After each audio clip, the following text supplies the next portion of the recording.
কি পেটটা বললো, একটু বললো? হ্যাঁ, একটু বললো পেটটা? হ্যাঁ, আমার গামছাটা একটু সরাও মা। পেটটা বললো? কি কি কি আছে কি? হ্যাঁ, ঘট ঘট ঘট ঘট।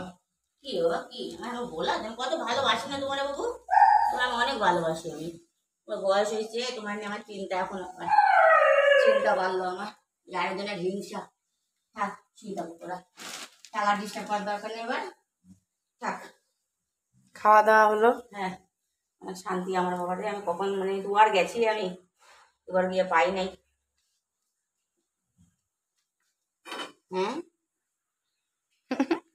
ঠুমকো লালু। শুয়ে থাকো শুয়ে থাকো, কেউ কিচ্ছু করবে না। সব তোমাদেরই বাড়ি, তোমাদের ঘর, সব থাকবে কইরা, ঘর বাড়ি দুয়ার কিচ্ছুই সঙ্গে যাবে না। সব সব সব সব হয়তো শুইলো, আলোটা জ্বলুক, একটু মশাটা কম হবে বুঝলি, জ্বলুক আলো। কিরে লালু?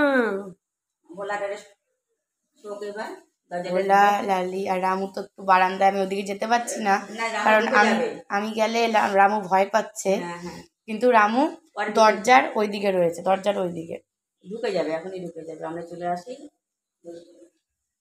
রেমেল ঝড়, ঘূর্ণিঝড়। আপনারাও পারলে বাচ্চাদের এভাবে একটু বারান্দা খুলে দিয়ে সাহায্য করবেন, যাতে বাচ্চারা ঝড়ের মধ্যে একটু আশ্রয় পায়। লালু টাটা করে দে, ভোলা টাটা করে দে, লালি টাটা করে দে, টাটা।